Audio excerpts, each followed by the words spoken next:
사도행전 11장 19절부터 26절 말씀을 같이 읽고 은혜 받겠습니다. 19절부터 읽습니다. 때에 스데반의 일로 일어난 환란을 인하여 흩어진 자들이 베니게와 구브로와 안디옥까지 이르러 도를 유대인에게만 전하는데 그 중에 구브로와 구레네 몇 사람이 안디옥에 이르러 헬라인에게도 말하여 주 예수를 전파하니 주의 손이 그들과 함께 하심에 수도한 사람이 믿고 주께 돌아오더라. 예루살렘 교회가 이 사람들의 소문을 듣고 바나바를 안디옥까지 보내니 저가 이르러 하나님의 은혜를 보고 기뻐하여 모든 사람에게 굳은 마음으로 주께 붙어 있으라 권하니 바나바는 착한 사람이요 성령과 믿음이 충만한 자라. 이에 큰 무리가 주께 더하더라. 바나바가 사울을 찾으러 다소에 가서 만남에 안디옥에 데리고 와서 둘이 교회에 1년간 모여 있어 큰 무리를 가르쳤고 제자들이 안디옥에서 비로소 그리스도인이라 일컬음을 받게 되었더라. 자, 여기 19절부터 26절까지는 이제 이방인들 중에 특별히 안디옥 지역에 교회가 세워지는 교회에 관한 얘기입니다. 자, 여기 보면은 때의 스데반의 일로 스데반의 순교로 말미암고 그때 핍박으로 말미암아 사람들이 다 흩어졌잖아요. 흩어진 사람들이 여기 보면 뭐냐면 베니게, 구브로, 안디옥까지 유대인에게만 복음을 전했다 이렇게 얘기했어요. 자, 이 베니게는 여러분이 아실 거예요. 베니게는 어디냐면 시돈과 두로 시돈. 예수님도 이 복음 전화 같은 데예요. 그 지금으로 말하면 갈릴리 북쪽 해변가 두로와 시돈이 있는 그 지역이 이제 베니게 지역이고, 그러니까 예루살렘에서 갈릴리 북쪽 해변가 거기가 베니게고, 거기서 좀 더 가면 이제 지중해 해변에 있는 구브로 섬이 있어요. 우리말로는 사이프러스, 키프러스 섬. 바나바가 이 고향인 이 구브로 섬. 바로 그 여기 있고, 또 이 베니게를 따라서 북쪽으로 쭉 올라가면은 안디옥이 나옵니다. 사람들이 예루살렘이 쫓겨나가지고 이게 위로 베니게, 구브로, 안디옥까지 이들이 쫙 올라갔다는 거예요. 핍박받으니까 그들이 다 위로 올라가면서 그들에게 복음을 전했는데 누구에게 복음을 전했다고 그랬습니까? 유대인에게만. 그러니까 아직까지도 이 사람들은 이 복음이라는 거는 유대인에게 율법 받고 할례 받고 율법을 믿는 유대인 중에서 예수 믿는, 그 얘기는 뭐냐면 그들의 생각에는 그 유대인이라는 것은 chosen people, 택함받은 백성이라고 생각했어요. 하나님 특별히 택함받은 특별한 백성이라고 생각했어요. 그래서 우리만 구원받는 거고 이방인들은, 개 같은 이방인들은 이거는 하나님과 상관이 없다라는 게 팽배했던 거예요. 근데 하나님의 뜻은 그거 아니죠. 세상을 사랑하사 독생자 예수를 주고 누구든지 믿는 자마다 구원받고 영생을 얻게 하는 것이죠. 모든 사람들이 구원받기를 원하는 거 하나님의 뜻이에요. 왜냐? 사람은 하나님 형상으로 지음받기 때문에요. 그래서 하나님께서 지금 베드로에게 이런 일을 직접 보여줘가지고 그들의 고정관념을 깬 거예요. 할례 받은 사람만 아니라 무할례자인 이방 사람들도 이렇게 구원받는 거, 성령 받는 걸 보여준 거예요. 그 다음에 이 사람들이 쫓겨나서 위로 베니게, 구브로, 안디옥까지 다 올라가는데 가면서는 아직 그들이 잘 모르니까 그들은 유대인에게만 복음을 전했다는 거예요. 뭐 그렇게 잘하면서 나갔지만 하나님의 뜻은 그게 아니었죠. 그런데 그들이 유대인에게 전하는데 이게 잘 안 됐는지 모르겠지만 20절에 보면 구브로와 구레네 몇 사람이 안디옥에 일러, 그 중에서 그 말 올라간 사람 중에 특별히 구브로와 구레네 사람 몇 사람이 안디옥에 가서 누구한테 복음을 전했나? 헬라인에게도, 이방인에게 복음을 전했더니 이 사람들이 예수 영접하는 거예요. 그러니까 여기 우리가 이제 앞에 지도에도 봤지만은 저 아래쪽에 예루살렘 있지 않습니까? 거기서 핍박 다니고 올라가서 베니게 가고, 거기서 배 타고 구브로 가고, 거기서 더 올라가니까 안디옥 가고. 그런데 여기 안디옥까지 온 사람 중에 어떤 사람이냐? 구브로 사람과 구레네 사람 몇 사람이라고 그래요. 구레네는 어딘 줄 아십니까? 구레네는 구레네 시몬 기억나시죠? 그죠? 예수님 십자가할 때 들고 갈 때 대신 지고 간 사람이 구레네 시몬이에요. 구레네는 지금 어디냐면 리비아 땅입니다. 거기가 구레네예요. 그러니까 그 당시에 이 세계에서 가장 큰 도시가 1번, 2번, 3번을 한다면 로마, 그 다음에 알렉산드리아, 여기가 이제 애굽의 수도죠. 알렉산드리아. 그 다음에 세 번째가 시리아의 안디옥입니다. 대충 그 당시에 이 세계적인 구조예요. 그 안디옥이도 세속적인 도시고 바닷가에 있는 그 큰 세 번째 큰 도시인데 이제 여기까지 사람들이 막 간 거예요. 갔을 때 거기까지 갔을 때 이제 구레네 사람하고 구브로 사람들이 몇 사람이 가가지고 이들이 이제 유대인뿐만 아니라 이 사람들은 헬라인에게 복음을 전했다는 거예요. 그랬더니 21절에 뭐라고 그러면 주의 손이 그들과 함께 하심에, 주의 손, 그러니까 뭐 하나님도 손이 있나요? 하나님의 손, 주의 손이 그들과 함께 하시니까 수단 사람이 믿고 죽게 돌아왔다, 이렇게 얘기합니다. 주의 손. 그래서 제가 성경을 찾아보니까 성경에 주의 손이 몇 번이나 나오나 보니까 한 44번 나오더라고요. 많이 나와요. 그런 표현이 많이 나와요. 예수님에게도 주의 손이 함께한다, 이런 표현이 나오더라고요. 그래서 제가 몇 가지만 이거 다 쓸 수도 없고 그래서 한 3-4가지만 제가 뽑았는데 한번 같이 보겠습니다. 시편 44편 2절에 보면 주께서 주의 손으로 열방을 쫓으시고 열조를 삼으시며 주께서 민족들을 괴롭게 하시고 열조는 번성케 하였다. 주의 손으로 이런 일을 하셨다는 거예요. 그게 주의 권능을 얘기하는 거죠. 주님이 하셨다는 거예요. 그 다음에 이사야서 64장 8절에도 그러나 여호와여 주는 우리 아버지시나이다. 우리는 진흙이요 주는 토기장이시니 우리는 다 주의 손으로 지으신 것이다. 우리는 진흙이고 주님은 토기장인데 그 주의 손으로 우리를 만드셨다는 거죠. 그러니까 주님의 그 능력, 권능을 얘기하는 거죠. 또 누가복음 1장 66절에도 듣는 사람이 다 이 말을 마음에 두며 가로되 이 아이가 장차 어찌 될꼬 하니 이는 주의 손이 저와 함께 하심이로라. 이 어떤 얘기냐면 예수님이 12살 때 성전에서 마리아 요셉과 함께 갔다가 거기서 잊어버리잖아요. 그때 예수님은 성전에서 그 사람들과 그 대화를 나눌 때 나는 걸 나중에 찾지 않습니까? 이때 여기 이 말을 하신 거예요. 주의 손이 저와 함께 하심이라. 하나님께서 주의 손이 저와 함께 하심이라. 이렇게 주의 손을 했을 때 이거는 하나님의 권능, 하나님의 능력으로 함께 하시는 것을 우리에게 얘기를 해 주시는 거죠.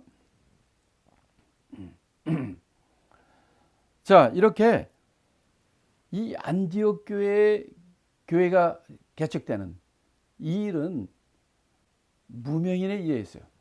여기서도 예를 들어서 뭐 빌립이 사마리아는 빌립이 했다. 뭐 그다음에 고린도는 뭐 바울이 가서 했다. 또 저기는 바나바와 사울이 가서 했다. 뭐 이렇게 나오지만 여기는 안디옥 교회 세우는 거에 대해서는 누구라고 얘기 안 해요. 몇 사람이래? 구브로 몇 사람이 무명인이죠. 무명인으로 시작을 해가지고 사도행전 13장 끝장까지 이거는 안디옥 교회의 선교를 통해서 세계 선교를 이끌어가는 엄청난 이런 안디옥 교회인데 그 사람들이 무명인이라는 거예요. 그러니까 하나님의 일은 하나님이 하시는 거기 때문에 사람들을 이렇게 쓰는 겁니다. 하나님께서 사람을 통해서 하기 때문에 우리가 이 세상에서는 이름이 안 나누려도 좋아요. 중요한 것은 하나님께서 아시면 되는 거예요. 참 여기서 놀랍죠. 이 사람 이름들이 안 나와요. 그런데 수많은 사람들이, 그 헬라인들 수많은 사람들이 다 주님께 돌아왔다는 거예요. 그러니까 이 소식이, 예루살렘 교회가 이 소식을 들었어요. 아니 어떻게 이 이방인들이 이렇게 예수를 믿고 안디옥에 교회가 세워졌단 말인가? 야, 그러니까 예루살렘 교회에서 또 사람을 보냅니다. 여러분 기억나시죠? 사도행전 8장에 사마리아에 빌립이 가서 복음을 전해가지고 수많은 사람이 예수 믿고 세례받고 교회가 생겼단 말이에요. 이때도, 그때는 베드로와 요한이 직접 가가지고 그들에게 교통정리한 거예요. 성령 받게 하고 교회 잘 세워서 하도록, 빌립이 할 수 있도록 그렇게 했어요. 그 다음에 지금 안디옥에 교회가 수단 사람이 들어왔다는 소식을 듣고, 야, 이거 진짜 이거 누구 또 보내야 되겠다 생각해서 이번엔 누굴 보내느냐? 사도들을 보낸 거 아니에요. 사도들은 계속 돌아다니면서 온 유대와, 우리가 지금까지 봤지만 베드로 보세요. 베드로 지역 다니면서 계속 일을 받잖아요. 요빠, 딴 지역에도 다 돌아다니면서 사도들 사역을 하는 거예요. 사도 바울도 다 자기가 개척한 각 지역 다 돌아다니면서 사역을 하지 않습니까? 그래서 거기서 그걸 교회를 전담할 수 있는 장로, 목회자, 이걸 세우는 겁니다. 근데 여기서는 이 안디옥이라는 지역이 아주 중요한 지역이기 때문에 그 중에서 믿을 만한 사람을, 사도 외에 믿을 만한 사람을 보낸 거예요. 누구요? 바나바입니다. 그러면서 이 바나바가 어떤 사람인가에 대해서 잘 얘기를 해요. 바나바는 어떤 사람이냐? 그는 착한 사람이요, 그 다음에 믿음과 성령이 충만한 자라. 이렇게 24절에서 얘기합니다. 또 23절에서는 뭐라고 그러냐면, 하나님의 은혜를 보고 기뻐하여 모든 사람에게 굳은 마음으로 주께 붙어 있으라, 이렇게 권했다 그러는 거예요. 여기서는 이제 바나바에 대해서 굉장히 좋은 것을 많이 쓰고 있습니다. 바나바의 원래 이름이 뭔지 아십니까? 요셉이에요. 바나바는 그의 별명입니다. 바나바는 어떤 뜻이냐면 권면의 사람, 권면하는 사람, 권면하고 인커리지하고 하는 그런 사람이라는 그런 권면 은혜의 바는 아들이라는 뜻이거든요. 그런 권면의 아들, 권면 위로하는 그런 사람이라는 뜻이에요. 이 바나바는 그래가지고 우리가 9장에서 할 때도 했지만은, 이 사울이, 핍박하던 사울이 예수를 믿고 변하잖아요. 예루살렘 교회 와서 장로 사도들 만날라 했는데도 안 만나주잖아요. 이럴 때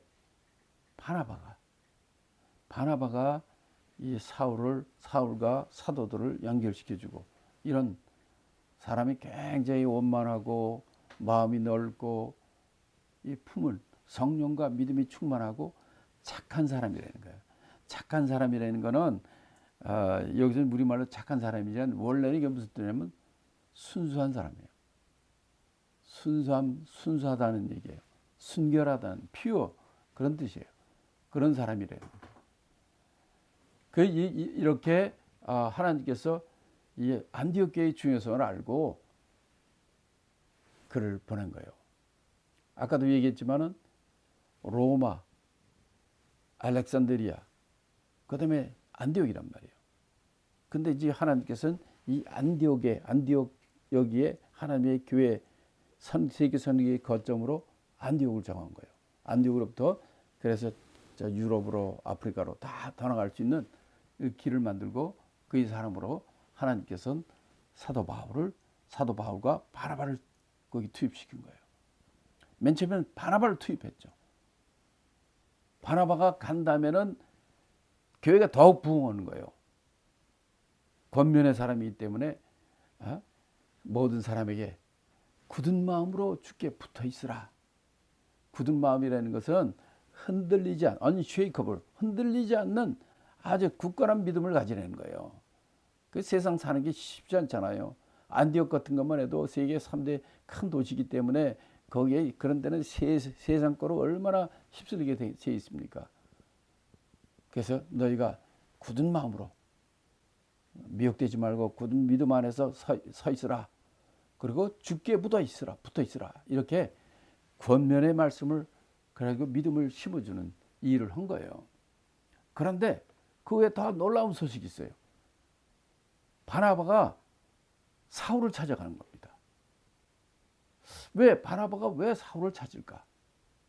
그는 이렇게 잘해가지고 교회도 많이 부흥되는데 바나바는 베란간 사울을 찾습니다.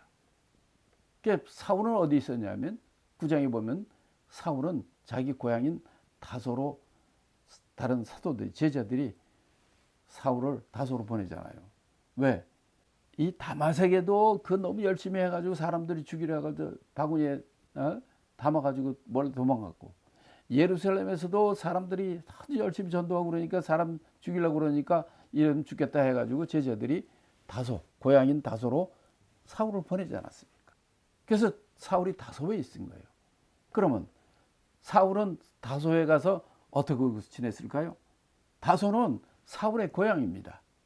사울은 다소에서 가말리엘 교법사의 수제자로서, 그러니까 그의 온 식구들이 그런 사람이겠죠. 그 집으로 돌아갔으니, 근데 예수를 믿는 아주 열정의 사람이 사람으로 변해서 집에 갔으니 집에서 어떻게 했을까요? 온갖 핍박이 있었을 것이고, 또 거기서도 전도하고 하느라 많은 곤경과 어려움을 당했을 거예요. 어디 있는지는 확실히 모르지만 다소 그 지역에 있는 걸 바나바가 가서 찾았다는 거예요. 다소로 가서 사울을 찾았다는 겁니다. 그래서 데리고 간 거예요. 아주 이건 신의 한 수였어요. 그 결과로 둘이 바나바가 사울 찾은 이유는 뭐냐면, 둘이 교회에 1년간 모여 이 많은 성도들을 가르쳤다고 그랬잖아요. 그러니까 바나바가 사울을 찾는 이유는 뭐냐? 바나바 생각이 맞은 거예요.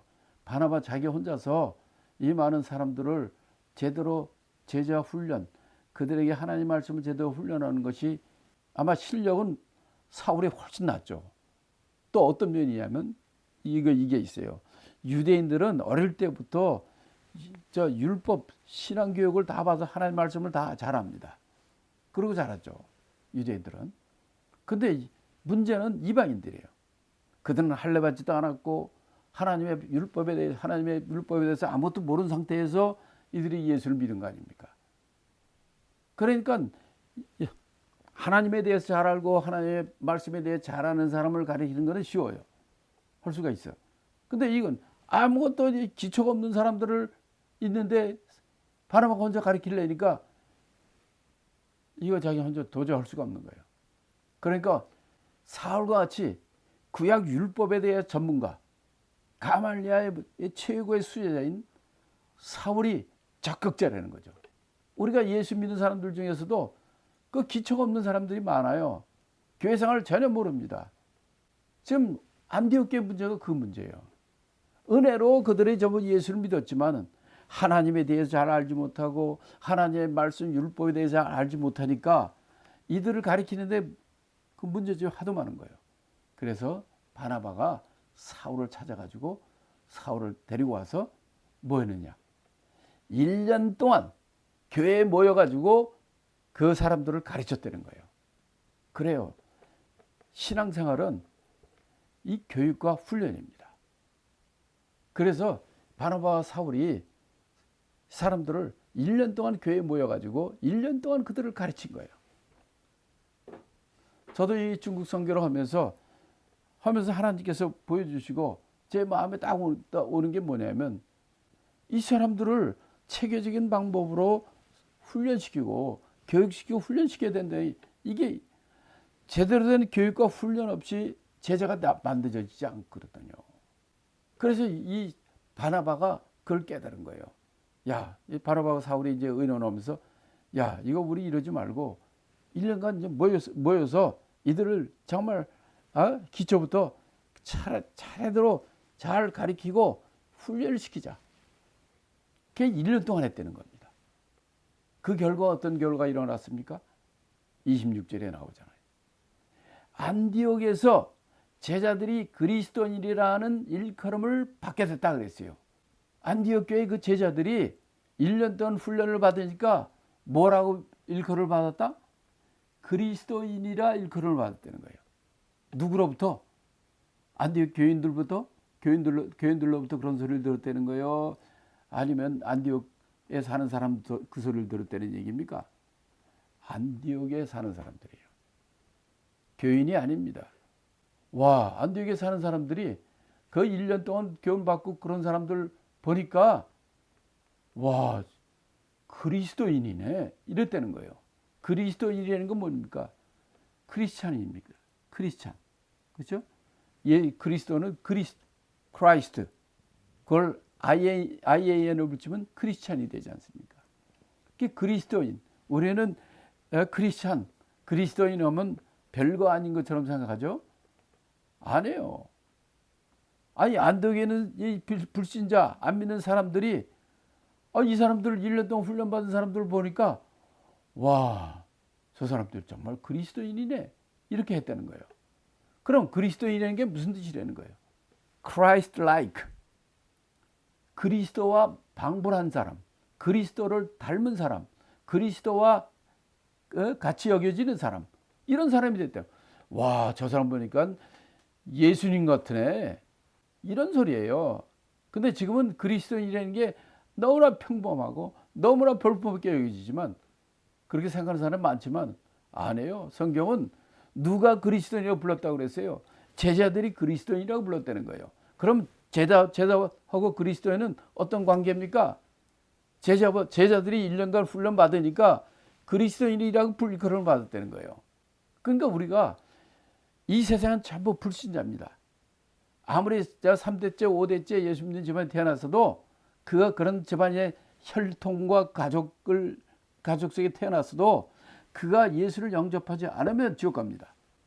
한마디로 모든 사람은 다 불신자예요. 누가 천국 가느냐, 누가 영생을 갖느냐, 그 혈통으로 되는 게 아닙니다. 내가 몇 대째 집안이라 크리스천 집안이라고 되는 게 아니에요. 혈통으로는 절대로 하늘나라 유업받지 못합니다. 각자가 각각 예수를 그리스도로, 예수를 나의 주로 영접해야 되는 거예요. 그러니까 이 세상의 모든 사람들은 예수를 영접해서 믿는 자가 돼야 돼요. 불신자가 믿는 자가 되는 것은 예수님을 영접해야 되는 거예요. 예수님을 나의 주로 영접해야 돼요. 그런 사람은 불신자가 믿는 자가 되는 거예요. 그렇다고 믿는 자가 다 끝나는 게 아니에요. 믿는 자는 어떤 사람이 되느냐? 제자가 돼요. 제자. 그래서 성경에서는 바로 지상명령, 대사명. 마태오 28장 19절에 뭐라고 되어 있습니까? 모든 민족으로 제자를 삼으라 그러잖아요. 제자. 예수님도 그 제자를 데리고 다니다가 그들이 사도가 되지 않습니까? 제자가 돼야 돼요. 애는 결혼해가지고 엄마가 애를 뵈면 때가 되면 애가 이 세상에 태어나요. 그 믿는 자가 생명 가진 믿는 자가 태어나는 거예요. 애 태어나면 끝입니까? 걔를 잘 길러가지고 유치원, 국민학교, 중학교, 고등학교, 국민학교가 아니네. 무슨 학교지? 초등학교, 중학교, 고등학교, 대학교 이렇게 과정을 겪어서 이 어린애가 학생이 되고 학생이 되고 어른이 돼야 되는 거예요. 그게 제자예요. 그렇지만 그걸로 끝나면 안 돼요. 이런 훈련을 통해서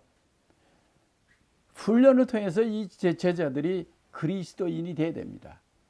그리스도인, 다른 말로 예수쟁이, 작은 예수가 돼야 되는 거예요. 훈련받아가지고 잘 아는 제자가 되는 것보다 하나님 원하는 거는 너희들이 각각의 작은 예수가 되라 는 거예요. 그리스도인이 되라는 거예요.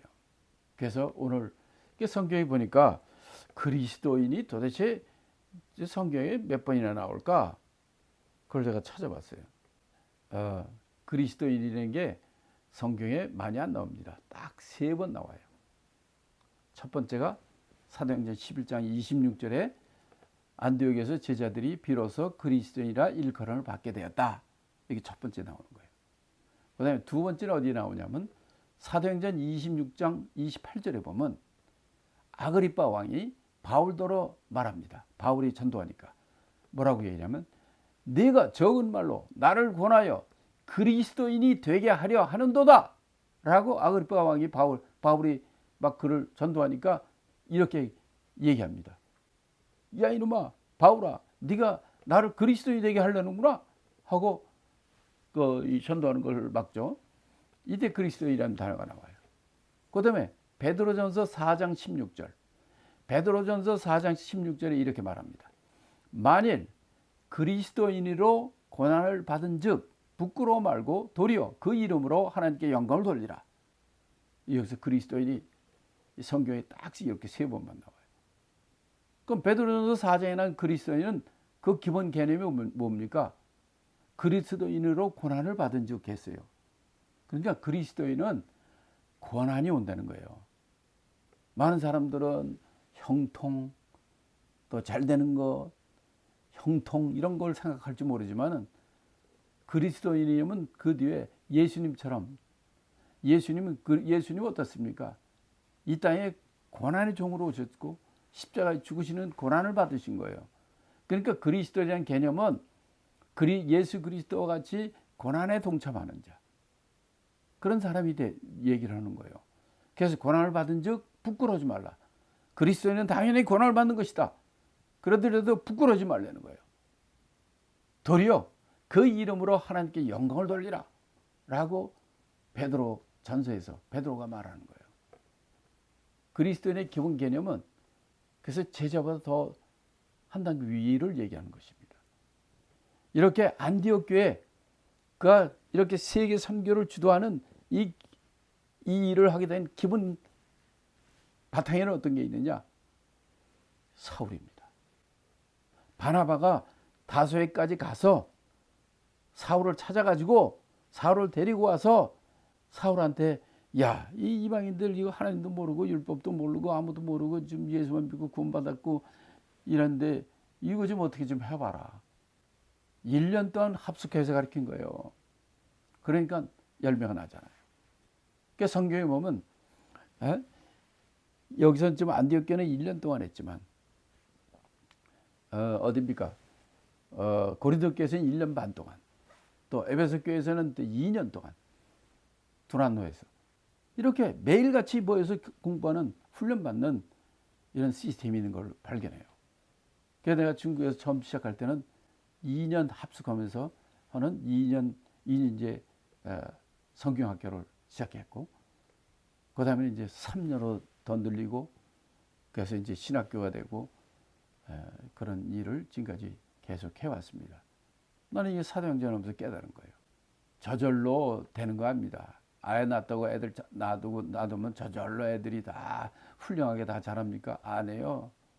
애들 태어나는 거는 태어나지만 그부터가 진짜 중요합니다. 자녀부터 제자를 만들어야 돼요. 자녀 때부터 집안에서 가정교육 또 애들의 신앙교육도 교회에 맡겨가지고 뭘 합니까? 교회 일주일에 하루 아니 하루도 하루입니까? 1시간 일주일에 1시간 가서 도대체 뭘 배워가지고 오겠습니까? 일반 학교도 일주일에 닷새를 가지고 몇 시간씩 하루에 8시간씩 가서 하는데 애를 교회 일주일에 1시간? 1시간 되나요? 30분도 안 되죠. 그래가지고 교회에 애들을 맡겨가지고 돌라고 해요. 절대로 제자가 나오지 않습니다. 항상 교육은 가정의 부모가 해야 되는 거예요. 신앙교육도 그렇고 가정교육도 그렇고 이건 부모가 해야 돼요. 이제는 세상적인 교육도 홈스쿨링으로 부모가 하는 거예요. 부모가. 모든 민족으로 제자를 삼으라는 것은 어디서부터 시작되느냐? 너희 자녀들부터 제자 삼으라는 거예요. 자기 애들부터 제자를 못 삼는데 어떻게 딴 사람들, 딴 민족, 딴 사람들 어떻게 제자 삼습니까? 그런 그리스도인, 제자보다 더 나은 그리스도인을 만드는 저와 여러분의 얘기를 예수님은 축원합니다.